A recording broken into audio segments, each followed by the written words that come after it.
El Instituto de la Calidad Ambiental les da la bienvenida a la sesión de hoy relacionada a fiscalización ambiental. Lo que vamos a ver es sobre qué versa el tema de fiscalización ambiental. Cuando hablamos de fiscalización ambiental, lo vamos a entender en dos sentidos, en un sentido amplio, pero también en un sentido estricto. Cuando hablamos de la fiscalización ambiental en el sentido amplio, vamos a pensar en todas las actividades que se realiza de fiscalización ambiental. ¿Qué significa esto? Por ejemplo, cuando vemos que hay una denuncia ambiental respecto a algo, vemos que van las personas encargadas a tomar algunas muestras. Eso es la actividad de evaluación. Sin embargo, no solamente se toman muestras en cualquier lugar, ¿no? Sino cuando hemos visto nuevamente, ¿no? En el caso de una denuncia, como hemos visto, por ejemplo, en algún noticiero, vemos que son las autoridades las que se acercan al mismo lugar donde se está realizando la actividad. Cuando se hace esta inspección, ¿no? Sobre el cumplimiento de las obligaciones ambientales en el lugar donde se desarrolla la actividad, vamos a ver la acción de supervisión ambiental. Entonces, hasta acá ya tenemos dos tipos de actividades, ¿no? Lo que es la evaluación y lo que es la supervisión. Sin embargo, esto no se queda solamente en toma de muestras y en también recojo de información, ¿no? de las empresas, sino que también una vez que tenemos esta información, vamos a ver que se va a trabajar esta información. ¿Y de qué forma se trabaja? De una forma en investigación. ¿Para qué nos va a servir esto? Para saber si es que efectivamente la empresa que se ha ido a supervisar está cumpliendo o no con la normativa ambiental. Es decir, si es que está cumpliendo con toda la legislación existente, si es que no ha generado ningún impacto o riesgo en el ambiente, en la salud de las personas. Si es que se determina que esto no ha sucedido, entonces no debería haber ningún problema. Sin embargo, si encontramos que efectivamente ha habido algún tipo de impacto en el ambiente, ¿no? O un incumplimiento de las normas, entonces lo que se va a generar es una sanción. Esta etapa de investigación y luego, consecuentemente, ¿no? Esta imposición de la sanción es la etapa de fiscalización en un sentido estricto. Entonces, el sentido amplio abarca supervisión, abarca evaluación y fiscalización en el sentido estricto. Entonces, cuando hablemos de fiscalización ambiental, si es que estamos hablándolo en un tema general, se entiende que se trata en un sentido amplio. Sin embargo, si ya empezamos a hablar de cada una de estas actividades por separado, si estamos hablando de supervisión y luego mencionamos a la actividad de supervisión, debemos entender que se está tratando de esta actividad en un sentido estricto. Entonces, ¿por qué es importante cada una de estas actividades? Bueno, para empezar, la actividad de supervisión ambiental es importante porque a través de esta actividad lo que se quiere hacer es obtener la información de parte de los administrados para poder verificar el cumplimiento de sus obligaciones ambientales fiscalizables. ¿Cuáles son estas obligaciones? Las vamos a encontrar en la norma, las vamos a encontrar en sus instrumentos de gestión ambiental, ¿no? Que son las certificaciones ambientales que les permiten seguir trabajando. Luego, no se trata solamente de ir y mirar cómo está todo y luego uno se retira, no, sino que vamos a revisar si es que cumple. Si es que el administrado no está cumpliendo, ¿qué debería suceder? Bueno, se toma nota de esto, ¿no? Luego lo que correspondería sería tomar la evidencia, informar de esto a la autoridad correspondiente, ¿no? Y que se sancione.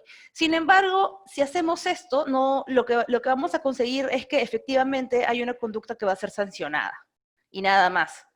Pero la finalidad de esto, ¿cuál es lo que deberíamos perseguir? La idea es que el daño o el riesgo, ¿no? El impacto en el ambiente no se genere. Y si es que ya se está generando, lo que debemos hacer es corregirlo, evitar que esto continúe, ¿no? O sea, si es que ya está sucediendo, debemos detenerlo. ¿Para qué? Para evitar los daños a futuro. Pero también hay que limpiar, ¿no? Hay que resarcir todo o remediar, ¿no? Todo lo que ya se había venido realizando, o sea, todo el impacto que ya se pudo haber generado. Entonces, la idea dentro de la supervisión ambiental no solamente va a estar en el recojo de información, sino también en promover la subsanación voluntaria, ¿no? De los administrados. Por los administrados me refiero a las empresas que se está supervisando. Entonces, la idea es esto, ¿no? La idea va a ser evitar que se degrade el ambiente, ¿no? Que se genere impactos negativos en el ambiente.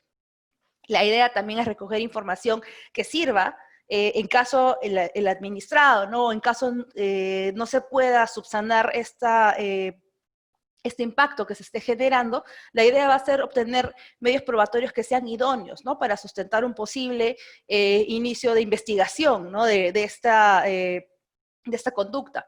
Y al hablar del inicio de investigación nos vamos a referir al inicio de un procedimiento administrativo sancionador, que viene a ser esta etapa de investigación en la que se va a determinar si el administrado es culpable o no por la conducta que se le ha encontrado.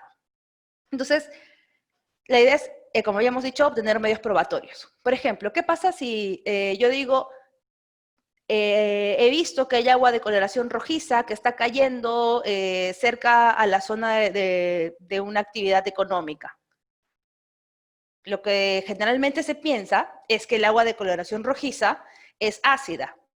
Entonces, si un supervisor ve agua de coloración rojiza, va a decir, ah, ya, entonces yo voy a sancionarlo porque está vertiendo agua ácida. Y en realidad, el agua de coloración rojiza puede deberse a múltiples factores, ¿no? No necesariamente porque es ácida. De hecho, que en la mayoría de casos lo es, pero no significa que en el 100% de casos lo va a hacer. Es por eso que si, por ejemplo, tratamos de sancionar a una empresa diciendo que tiene vertimientos de agua ácida, esto fácilmente se podría caer en el tiempo, ¿no? O sea, ¿qué significa? Que esto no va a poder ser sancionable porque no es una prueba contundente. ¿Qué significa? O sea, ¿cómo podríamos probar que efectivamente hay un vertimiento de agua ácida tomando muestra de esta agua, llevándola a un laboratorio, ¿no? O utilizar el pHímetro, no toda la estructura necesaria, ¿no? Y ver que efectivamente se trata de agua ácida, ¿no? Si es que no es ácida y tiene una coloración rojiza, entonces podríamos ver que efectivamente estábamos equivocados, ¿no? Respecto de lo que estábamos pensando. Entonces, la idea es que estos medios probatorios que se obtengan durante la supervisión sean idóneos. Eso respecto a las actividades económicas, ¿no? Que se van a supervisar. Sin embargo, hay otro tipo de supervisión ambiental que se va a realizar, pero al mismo Estado. ¿Qué significa? Que sí, efectivamente, el Estado va a supervisar al Estado. Así como vemos, por ejemplo, que Contraloría, que es una entidad del Estado, supervisa a otras entidades, ¿no? Para ver que lo estén haciendo todo de manera correcta, lo mismo va a suceder en materia ambiental.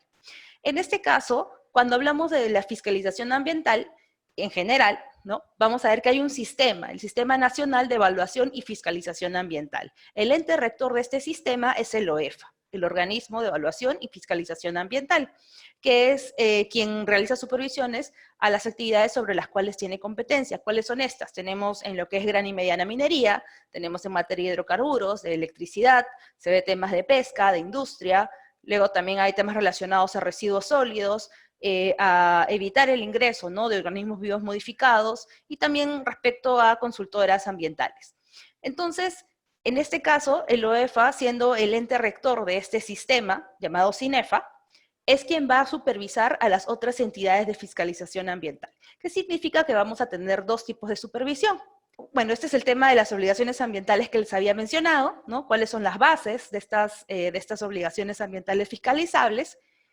Y bueno, este es el tema, ¿no? El tema de las supervisiones que realiza el OEFA. Vamos a encontrar supervisión a entidades de fiscalización ambiental, en las que se va a supervisar, por ejemplo, ¿no? Cuando tenemos algún problema en el distrito en el que vivimos, de repente hay una pollería, ¿no? Un restaurante que emite demasiado humo, ¿ante quién nos vamos a quejar? Ante la municipalidad. Entonces la municipalidad es la competente, ¿no? Para ver este tema, ¿no? Para ver por la calidad ambiental, lo que sea, por ejemplo, del aire. Entonces, si por ejemplo la municipalidad no me hace caso, yo ante quién tendría que acudir, podría informarle de esto al OEFA. Pero, ¿qué va a hacer el OEFA? No es que el OEFA vaya a ir a verificar la calidad del ambiente en el restaurante que yo estoy denunciando. No, porque eso no es competencia del OEFA. Lo que va a hacer el OEFA en este caso es ir a la municipalidad a decirle, oye, municipalidad, si tú tienes competencias en materia de fiscalización ambiental, dime qué vas a hacer respecto a esta denuncia. Entonces, esa es la supervisión que hace el OEFA a las demás entidades de fiscalización ambiental, que vienen a ser algunos ministerios, gobiernos regionales, municipalidades distritales, ¿no? Etc. Entonces, vamos a encontrar esto. La supervisión directa es la que ya les mencioné, los sectores que ya habíamos detallado, y bueno, contamos con el reglamento de supervisión, que fue aprobado en el año 2019, a inicios, ¿no? Y tenemos toda una variedad de principios que van a servir para apoyar, ¿no? Lo que es la actividad de supervisión ambiental, ¿no? Vamos a tener principios relacionados a lo que es el gasto, ¿no? De la supervisión, que este no puede excederse, el tema también de la orientación de riesgos, ¿no? Que una supervisión se va a tener que enfocar en los aspectos naturalmente riesgosos de una actividad. Si, por ejemplo, estamos hablando de una actividad una planta de harina de pescado, ¿en qué nos tenemos que enfocar? Bueno, nos vamos a enfocar en los efluentes que pudieran generarse y también las emisiones, ¿no? Los humos que se puedan generar. Si estamos hablando de una actividad minera, a tajo abierto, tenemos que ver los temas también del agua, los temas de suelo, ¿no? Los temas de aire, si es que hacen voladuras, ¿no? Etcétera. Entonces, tenemos que ver qué actividad o qué riesgo propio, ¿no? Inherente de la actividad se puede generar. Y bueno, también justamente los temas de profesionalismo, el tema de coordinación institucional, ¿no? Que las mismas entidades tienen que coordinar, entre otros, ¿no? Lo que les he mencionado son los aspectos más relevantes. Sin embargo, existen más temas, ¿no? Que se podrían detallar. Entonces, muchas gracias por su atención.